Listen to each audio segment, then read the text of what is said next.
تیرے ہی نام سے ہر ابتدا ہے،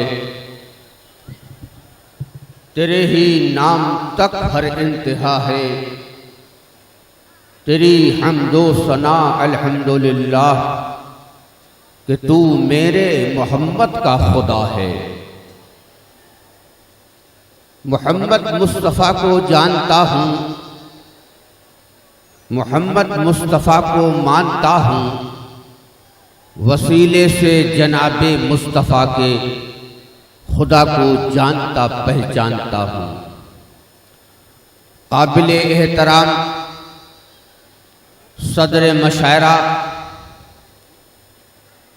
ہندوستان کے مختلف شہروں سے تشریف لانے والے معزز اور معتبر شعراء کرام،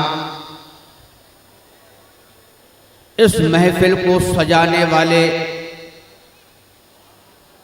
اس بستی سمدھن کے نوجوان اور دور دراز سے تشریف لانے والے، اردو کی محبت میں ادب کو فروغ دینے کی نیت سے دور دراز سے آنے والے ان تمام سامعین کا آج کی اس محفل میں تہہ دل سے استقبال کرتا ہوں۔ معلوم یہ ہوا ہے کہ یہاں پہلا مشاعرہ منعقد کیا گیا ہے۔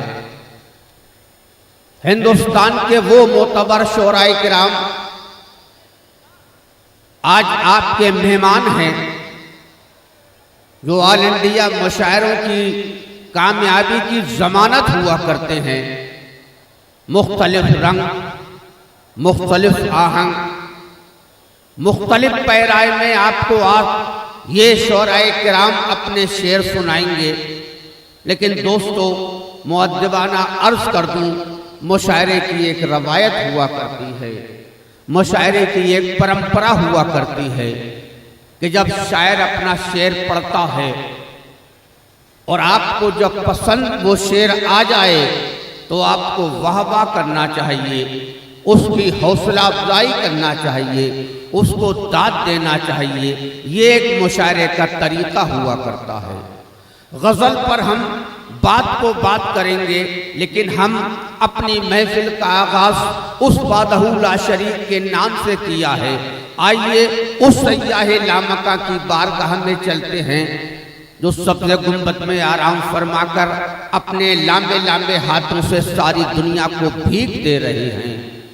وہ سرور کائنات صلی اللہ تعالیٰ علیہ وسلم جن کے صدقے میں دونوں عالم کا وجود ہوا ہے، ان کی بارگاہ میں چلتے ہیں، انہیں خراج عقیدت پیش کرتے ہیں۔ اور اس کے لیے بڑی خوشی کی بات ہے کہ آج کی محفل کے صدر ڈاکٹر رفیق بلگرامی صاحب یہاں تشریف رکھتے ہیں، بزرگ ہستی ہیں۔